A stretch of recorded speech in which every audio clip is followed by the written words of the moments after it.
Hey, it's been a long time. Welcome back to Common Core Algebra II. Today's lesson is 4.11, Solving Exponential Equations Using Logarithms.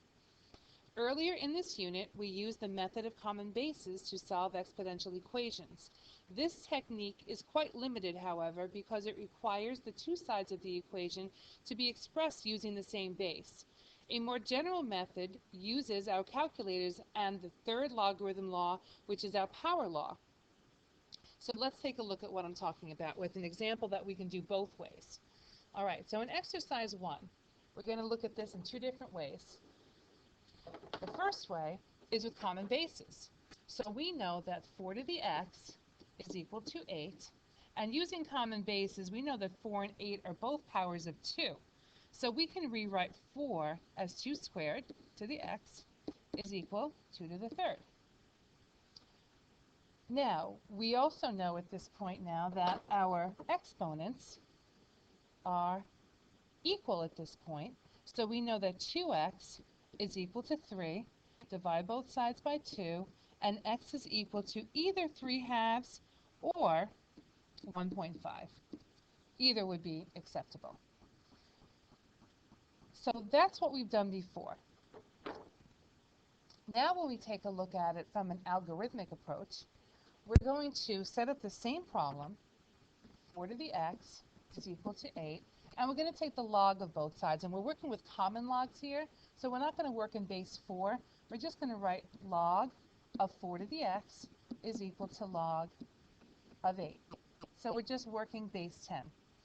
All right, so now in this case, we're going to use our power law like we were talking about up on top, that we have x. Remember, power law says throw it out front. X times log of 4 is equal to the log of 8. And we have to isolate that x, so we're going to divide both sides by log 4. They cancel to 1, and x is equal to, so when we do log 8 divided by log 4, you can go to your calculator. Okay, so if we go to our calculator, we can go log 4, so control 10 to the x, so log, remember, then there's nothing here, it's the common base 10, so log of 8 out of the parentheses. And you could also use your fraction bar divided by log base 10 of 4 equals, there you go, 1.5. So see how it converts it right away to your fraction bar anyway. So that's equal to 1.5. So either way, we get an answer of 1.5. But the beautiful thing about this way, the algorithmic way, I'm sorry, the logarithmic way, is that it works for any equation, not just one where the bases can be brought to the same base on both sides. All right, so let's move on to exercise 2 and show a couple of examples. Again, if you need to stop here, stop and rewrite things and then meet me at exercise 2. All right, so this is basically what I just said about common laws. So let's take a look now at exercise 2. So we're going to solve each of the following equations for the value of x. We're going to round our answers to the nearest hundredth.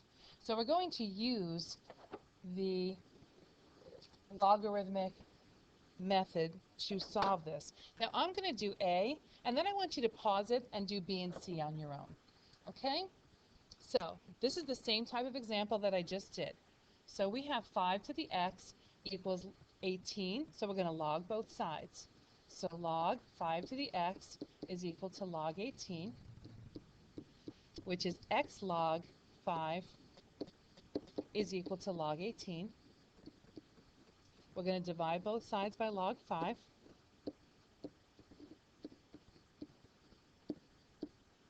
These cancel out, and x is equal to, when you take log 18 and you divide it by log 5, you get 1.795.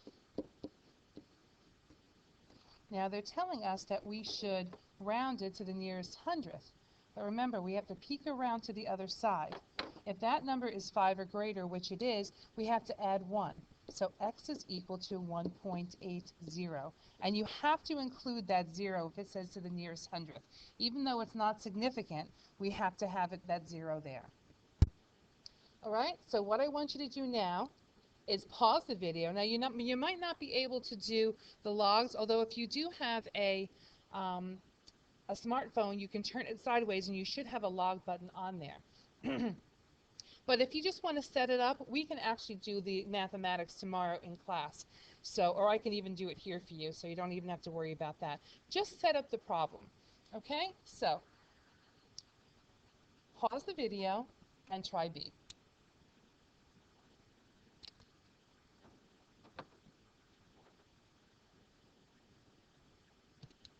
Okay, here we go.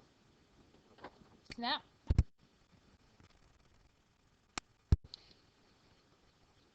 So, as you can see, it's the same setup. You divide both sides by log 4. You do the math on your calculator, and you come out with your answer. So, let's try and set up one more time on C.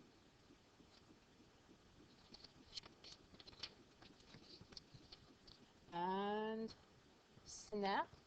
Here comes your solution. Okay, so hopefully this is pretty straightforward. If you need to take a minute and write things down, do that before we move on to exercise 3.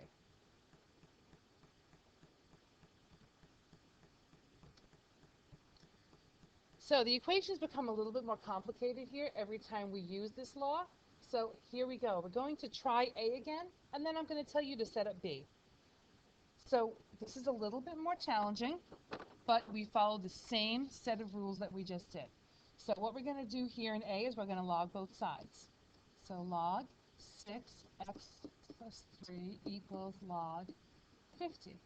Now some of you can even skip that step and go right here. X plus 3, make sure you put that in parentheses. Log 6 is equal to log 50. Now we have to isolate the x, so we're going to actually divide out the log 6.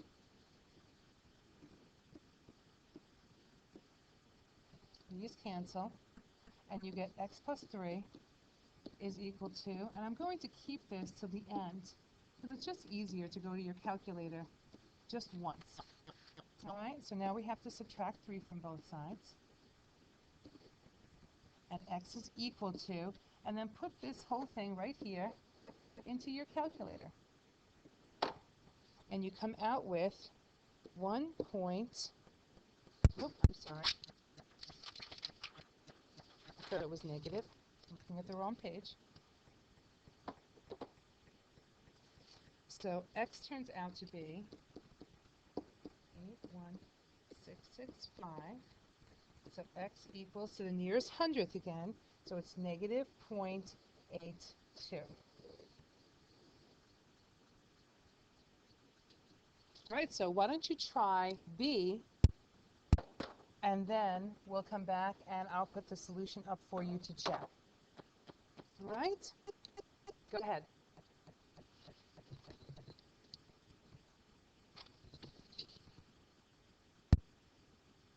And here comes the solution.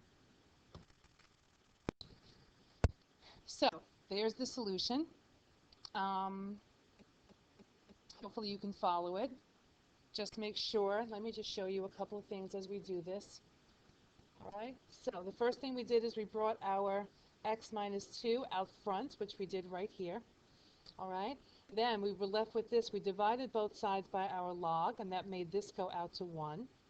So we had this left over on the left-hand side. We had x plus 2 minus 5 equals log 2 divided by log 1.03. We added 5 to both sides, which just kicks the 5 off to the back. And then to get rid of this 2 right here, we just multiply both sides by 2. And then I just put this whole right-hand side, this whole piece right here, right into my calculator. All right, make sure you round it properly. Once again, this is going to be 0.90. They like doing things like that, so make sure you understand how to round. All right, so if you need to stop this and pause and look at it again, do that before we move on to exercise 4.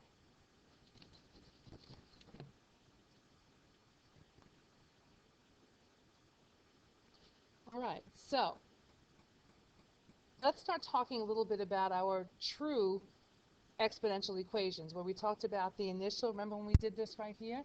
We talked about the initial. This is the formal, which I don't like to go by. I like to think about it as your initial amount, which is your y-intercept, 1 plus or minus the rate raised to the time. All right, so thinking about that, let's try and apply what we know to an application. Let me just put this down so we can read it all. So, a biologist is modeling the population of bats on a tropical island. When he first starts observing them, there are 104 bats. All right, so here I'm realizing this is my initial. The biologist believes that the bat population is growing, that's important, at a rate of 3% per year. But once again, mathematicians don't deal in percents, we deal in decimals. So this is 0.03. Write an equation for the number of bats, b of t, as a function of the number of years t since the biologist started observing them. So b of t, which is basically our y, is equal to our initial, which is 104, times, we know it's growing, so it's 1 plus 0.03 raised to the t. That's all they asked us to do in A, so we can move on to B. So now using this equation from part A, algebraically determine the number of years it will take for the bat population to reach 200. So there we're looking for the number of years, determine the number of years. So what we're looking for, and then it says round your answer to the nearest year. So what we're looking for here is not the t, I'm sorry, not the b of t, not the y, but the t. So, because they're telling us our population, which is b of t, is our population. So we're saying 200 has to equal our 104 times 1.03 raised to the t power. And we're solving for t. And the only way we can solve for t is by using logarithms. So let's log both sides. Or we can't log, we have to isolate that first. So whatever that base is to the power, which is right here, we're going to isolate that. We're going to isolate that by basically getting rid of that 104 on both sides. So when you do that math, you get 1.03 is equal to 1.03 to the t power. Oh, I'm sorry. I'm rewriting this wrong. Can I just go back? I just read it incorrectly. So what I did here is, because this bothers me, so we had 200 over 104 is equal to 1.03 to the t power. And what I did is I hate the t being on the right-hand side. So basically what I did is I just switched it around. And I made, remember me, it's one of my pet peeves, is equal to 200 over 104. And now log both sides. So you get t log 1.03 is equal to the log of 200 over 104. Again, we have to isolate that t, so we're going to divide by log 1.03, divide by log 1.03, and now we put this whole puppy right into our calculator. So t is equal to 22.1229. Now be careful, it says to round it to the nearest year, but if we say 22 years, we haven't reached 200 yet. All right, and you can put this into your calculator to see that for sure. So I would say here, t is equal to 23 years. All right, and again, we can double check this in the calculator, put it in there, and you're going to find out at 22 years, you're not going to be at 200. You're going to be just under 200. So you've got to actually wait for 23 years to hit that 200 mark. All right? So pause it, write down what you need to, and we have one more exercise to look at.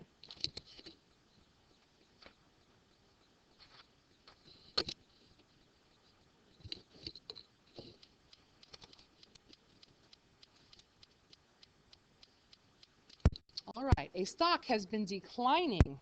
Again, remember, using our annotating skills, a stock is declining in price at a steady pace of 5% per week. And again, mathematician, 0.05.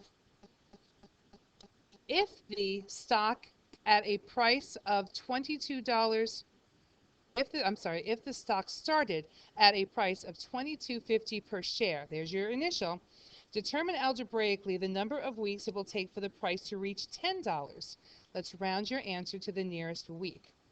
So let's set it up. Our initial, so let's call it, let's say, I don't know, P of X, P of T is equal to our initial, which is 2250. We're declining, so it's 1 minus 0.05 raised to the time. Or you could even make it to W to the week. All right? So now we have to, this is basically what we're working with right here. So we're going to say 10, because that's what we're waiting for. 10 is 2250 times 1 minus 0.05 to the t. And once again, this creeps me out, so I'm going to flip it around and say 2250 times 1 minus, maybe instead of saying 1 minus, why don't we even just switch this, because we know that 1 minus 0.05 is 0.95 to the t equals 10. I like that so much better. All right, can I move this? I can't move the whole thing. There we go. I just wanted to get my...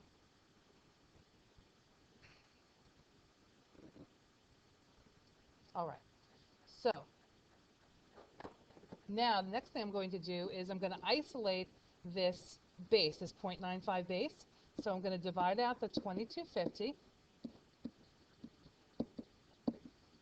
So I get 0.95 to the t power is equal to log of 10 divided by 2250.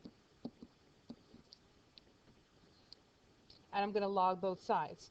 And when I log both sides, I get t log 0.95 is equal to log, oh, I logged this side already. Oh, it should not be logged yet.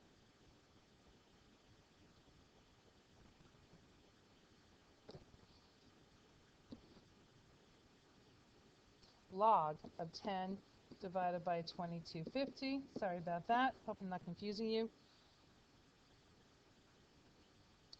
And then I have to isolate my t, so I do that by dividing out my log 0.95, dividing out my log 0.95.